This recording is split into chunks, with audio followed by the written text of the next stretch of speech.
Hello दोस्तों, मैं शिवम कुमार अपने YouTube channel SV coaching classes में आपका स्वागत करता हूं। आज दोस्तों हम पढ़ेंगे वैद्युत द्विध्रुव के कारण अक्षीय स्थिति में वैद्युत क्षेत्र की तीव्रता। तो दोस्तों ये आपका मोस्ट इंपॉर्टेंट डेरिवेशन 3 नंबर में या फिर 5 नंबर में आपका पूछा ही जाता है। इसमें दोस्तों दो स्थितियां होती है, एक होती है अक्षीय स्थिति और दूसरी होती है निरक्षीय स्थिति। दोनों आपकी मोस्ट इंपॉर्टेंट है। तो दोस्तों हम सबसे पहले पढ़ेंगे वैद्युत द्विध्रुव में अक्षीय स्थिति के कारण वैद्युत क्षेत्र की तीव्रता। तो अब दोस्तों इसमें क्या है, तो दोस्तों हम सबसे पहले एक वैद्युत द्विध्रुव ले लेंगे। तो इसमें देखिए क्या है, तो माना एक वैद्युत द्विध्रुव ए बी है। देखिए दोस्तों, देखिए लिखा है माना एक वैद्युत द्विध्रुव ए बी है जिसके दो आवेश प्लस क्यू तथा माइनस क्यू हैं। जिसके दो आवेश प्लस क्यू तथा माइनस क्यू हैं। जिसके दो आवेश प्लस क्यू तथा माइनस क्यू हैं जो एक दूसरे से 2l दूरी पर स्थित हैं। तो दोस्तों ये एक वैद्युत द्विध्रुव ए बी हो गया और इसके दो आवेश हैं प्लस क्यू तथा माइनस क्यू और ये दोनों एक दूसरे से 12 दूरी पर स्थित हैं। अब दोस्तों जब ए से बी या माइनस क्यू से प्लस क्यू आवेश के बीच की दूरी 12 है तो ए से ओ के बीच की दूरी एल ही तो होगी और ओ से बी के बीच की दूरी एल हो जाएगी। फिर दोस्तों क्या है, इस बिंदु ओ से आर दूरी पर एक बिंदु पी है। तो यहां दोस्तों है ये बिंदु ओ हो गया। बिंदु ओ से आर दूरी पर एक बिंदु पी है जिस पर हमें वैद्युत क्षेत्र की तीव्रता E को ज्ञात करना है। तो यही दोस्तों हमें ज्ञात करना है। इसमें दोस्तों क्या है, माना एक द्विध्रुव ए बी है जिसके दो आवेश माइनस क्यू तथा प्लस क्यू हैं जिनके बीच की दूरी 2l है। बिंदु O से R दूरी पर एक बिंदु P है जिस पर हमें वैद्युत क्षेत्र की तीव्रता को ज्ञात करना है। तो दोस्तों आइए शुरू करते हैं। तो ये दोस्तों सब हमने फिगर से ही लिखा है, अब इसको लिखेंगे। आइए दोस्तों देखते हैं इसकी थ्योरी को कि इसमें क्या है। तो दोस्तों जैसा कि मैंने फिगर में बताया है आप वही पढ़ेंगे, लिखेंगे माना एक वैद्युत द्विध्रुव ए बी है जिसके दो आवेश प्लस क्यू तथा माइनस क्यू हैं जो एक दूसरे से 2l दूरी पर स्थित हैं। इन आवेशों के मध्य बिंदु O से R दूरी पर एक बिंदु P है जिस पर हमें वैद्युत क्षेत्र की तीव्रता को ज्ञात करना है। अब दोस्तों आइए हम शुरू करते हैं और डेरिवेशन की ओर चलते हैं। तो दोस्तों सबसे पहले हम लिखेंगे प्लस क्यू आवेश के कारण, लिखेंगे दोस्तों प्लस क्यू आवेश के कारण, प्लस क्यू आवेश के कारण, प्लस क्यू आवेश के कारण बिंदु P पर, क्योंकि हमें दोस्तों बिंदु P पर ही वैद्युत क्षेत्र की तीव्रता ज्ञात करनी है, इस वजह से यहां बिंदु P पर लिखा गया है। तो प्लस क्यू आवेश के कारण बिंदु P पर वैद्युत क्षेत्र की तीव्रता। तो दोस्तों यहां लिखेंगे, अब हमें वैद्युत क्षेत्र की तीव्रता और वैद्युत क्षेत्र की तीव्रता को हम E से डिनोट करते हैं, इस वजह से यहां हो जाएगा E1 is equal to Q, क्योंकि दोस्तों आवेश 2 है, इस वजह से जब प्लस क्यू लेंगे मीन्स जब आवेश लेंगे तो यहाँ पहले वैद्युत क्षेत्र 1 हो जाएगी और जब माइनस के तो वो वैद्युत क्षेत्र E2 हो जाएगी। तो यहाँ दोस्तों आपने कूलाम का नियम पढ़ा होगा, उसी से ले रहे हैं। E1 बराबर 1/4 पाई एप्सिलॉन नॉट के इंटू, वहां दोस्तों Q1 Q2 था और यहां हो जाएगा Q अपॉन, और यहां दोस्तों हो जाएगा प्लस क्यू आवेश के कारण जो हमारी दूरी होगी वो हो जाएगी R माइनस एल का होल स्क्वायर। वहां दोस्तों R स्क्वायर था, यहां R माइनस एल का होल स्क्वायर हो जाएगा और इसको मानेंगे समीकरण 1। इसको मैंने मान लिया समीकरण 1। अब दोस्तों हम प्लस क्यू आवेश के कारण हो गया है, अब दोस्तों लिखेंगे माइनस क्यू आवेश के कारण, माइनस क्यू आवेश के कारण, माइनस क्यू आवेश के कारण बिंदु P पर वैद्युत क्षेत्र की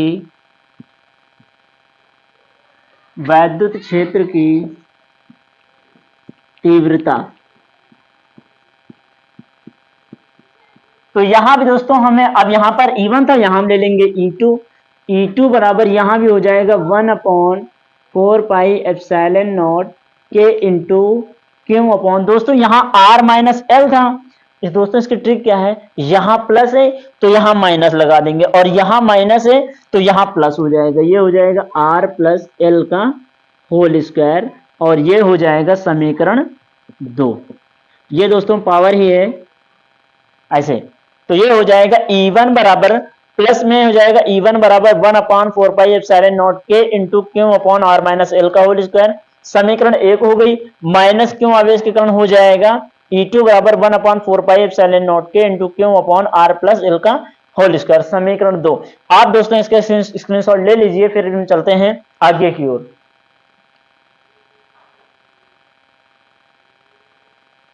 तो आपने दोस्तों इसका स्क्रीनशॉट ले लिया होगा। अब हम चलते हैं आगे की ओर।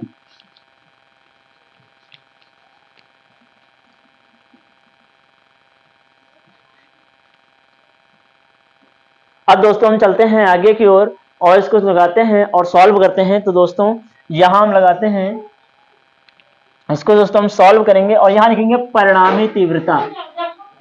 परिणामी तीव्रता। तो दोस्तों परिणामी हमारा जो तीव्रता होता है E बराबर E1 माइनस E2। तो दोस्तों यहां हम क्या करेंगे, हमने E1 का मान भी निकाल रखा है और E2 का मान भी निकाल रखा है। तो अब दोस्तों E1 और E2 के मान हम उठा करके यहां रख देंगे। तो इसको मान लीजिए समीकरण 3। तो लिखेंगे दोस्तों समीकरण 3 में 1 व 2 के मान रखने पर, 1 व 2 के मान रखने पर, तो दोस्तों यहां क्या करेंगे, E बराबर लिखेंगे, जहां E1 है वहां हो जाएगा 1/4πε0 के into Q upon R minus L का होल स्क्वायर। माइनस माइनस है, माइनस हो गया। फिर अब दोस्तों E2 का मान रख दीजिए 1/4πε0 के into Q upon R plus L का होल स्क्वायर। ये दोस्तों हमने परिणामी तीव्रता में रख दिया। अब इसको हमें सॉल्व करना है। तो आइए दोस्तों इसको सॉल्व करते हैं और लिखते हैं E बराबर, ये हो जाएगा दोस्तों, इसमें क्या करना है, आपको जो इसमें कॉमन दिख रहा है वो हम कॉमन ले लेंगे। तो यहाँ दोस्तों 1/4πε0 के यहाँ भी है और माइनस के बाद 1/4πε0 के इसमें भी है। मीन्स E1 में और E2 में ये दोनों है, और E1 में क्यों है और E2 में भी क्यों है। तो हम दोस्तों ये कॉमन ले लेंगे। तो ये हो जाएगा 1/4πε0 के इंटू क्यों। ये दोस्तों हमने इतना कॉमन ले लिया और यहाँ आपका बचेगा 1/, ये 1 बचा, और ये हो जाएगा R माइनस एल का होल स्क्वायर। यहाँ दोस्तों बीच में माइनस है, ये माइनस हो जाएगा। यहाँ हो जाएगा 1/R प्लस एल का होल स्क्वायर। ये दोस्तों हो जाएगा। अब जब दोस्तों ये हो गया है तो ये तो चलता रहेगा। ये हो जाएगा 1/4πε0 के इंटू क्यू। दोस्तों यहां क्या करना है, इसका मल्टीप्लाई इससे करना है और इसका मल्टीप्लाई इससे करेंगे। तो ये हो जाएगा R प्लस एल का मल्टीप्लाई इससे करेंगे तो ये हमारा हो जाएगा R प्लस एल का होल स्क्वायर माइनस इसका मल्टीप्लाई इससे करेंगे तो ये हो जाएगा R माइनस एल का होल स्क्वायर, और नीचे दोस्तों ये और ये मल्टीप्लाई कराएंगे तो ये हो जाएगा R माइनस एल का होल स्क्वायर, और ये हो जाएगा R प्लस एल का होल स्क्वायर। तो अब दोस्तों आगे हम सॉल्व करेंगे। तो हमारा हो जाएगा 1/4πε0 के इंटू क्यू। दोस्तों a प्लस बी का होल स्क्वायर फार्मूला जब ओपन करेंगे तो ये हो जाएगा a square plus B square plus 2ab। दोस्तों बीच में माइनस है और यहाँ लगाएंगे a माइनस बी का होल स्क्वायर, तो ये हो जाएगा a square plus B square minus 2ab। दोस्तों यहां देखिए a स्क्वायर, तो दोस्तों ये आपका है।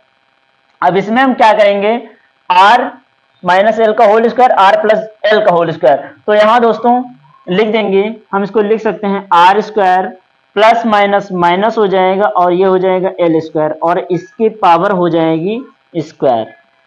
ये दोस्तों हम लिख सकते हैं इतना। आप दोस्तों इसका स्क्रीनशॉट ले लीजिए, फिर हम इसी के आगे सॉल्व करते हैं।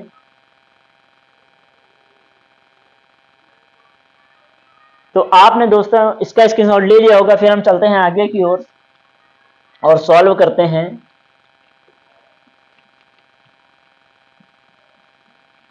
आप दोस्तों देखिए इसमें क्या होता है,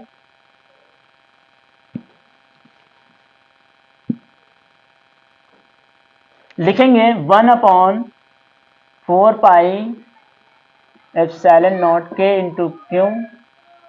यहां दोस्तों देखिए ये हो जाएगा R square plus L square plus 2RL। अब दोस्तों ये माइनस मल्टीप्लाई करेगा तो ये हो जाएगा माइनस का आर स्क्वायर माइनस का एल स्क्वायर, और ये दोस्तों माइनस और माइनस क्या हो जाएगा, यहाँ प्लस हो जाएगा 2RL, और यहां दोस्तों हमारा हो जाएगा R square minus L square का होल स्क्वायर। तो यहां दोस्तों ये प्लस का स्क्वायर, यहां माइनस का, ये और ये कैंसिल हो जाएगा, यहां ये प्लस ये माइनस, ये भी कैंसिल हो जाएगा हमारा। तो अब दोस्तों यहां जो आपका बचेगा वो हो जाएगा 1/4 पाई एप्सिलॉन नॉट के इंटू क्यू। तो यहां दोस्तों 2RL प्लस का है, 2RL ये भी प्लस का है, ऐड होकर 4RL हमारा आ जाएगा और यहां होगा R square minus L square का होल स्क्वायर। ये दोस्तों हमारा आया है।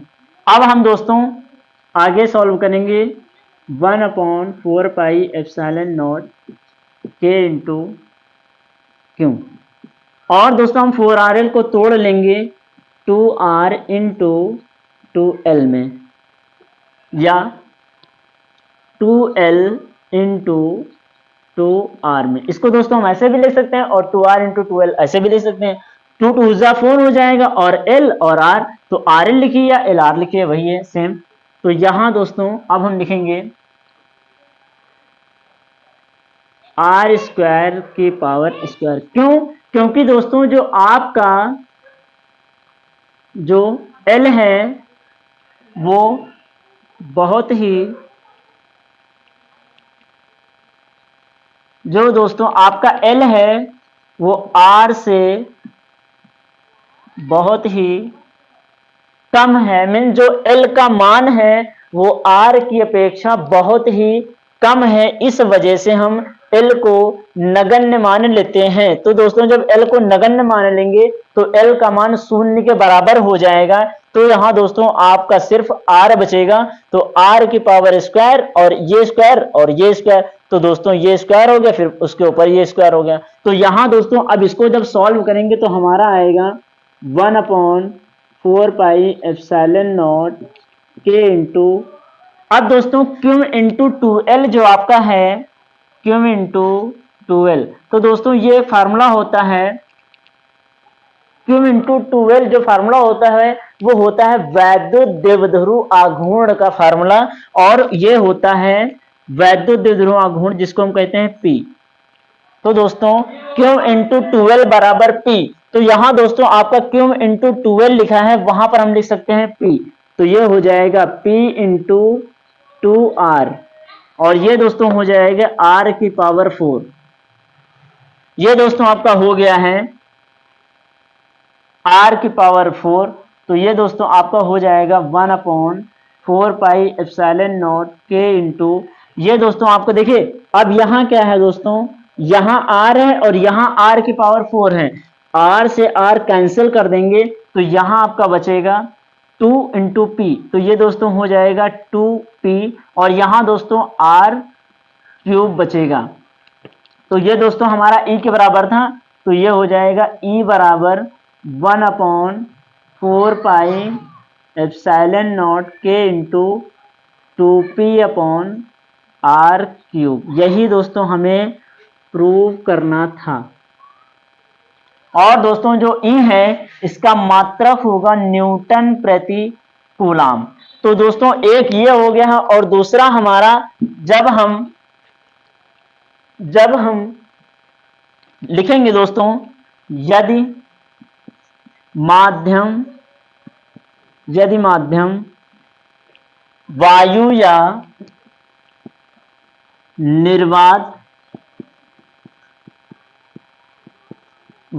निर्वात में है तो के बराबर 1। अब दोस्तों जब हमारा माध्यम वायु या निर्वात में होगा तो हम जहां पर के है वहां अगर 1 का मीन्स के बराबर 1 रख देंगे तो हमारा दोस्तों बचेगा ई बराबर 1/4 pi epsilon not into 2p/r³। ये दोस्तों हो जाएगा, और यहां पर दोस्तों मात्रक आपका न्यूटन प्रति कूलाम ही रहेगा। तो दोस्तों ये आपका अक्षीय स्थिति वैद्युत द्विध्रुव के कारण अक्षीय स्थिति था, जो कि आपके फिजिक्स में 3 या 5 नंबर में आता है। तो दोस्तों ये आपका था अक्षीय स्थिति। तो दोस्तों उम्मीद करते हैं कि आपको वीडियो बहुत ही समझ में आई होगी। मिलते हैं दोस्तों अगले वीडियो में, तब तक के लिए जय हिंद।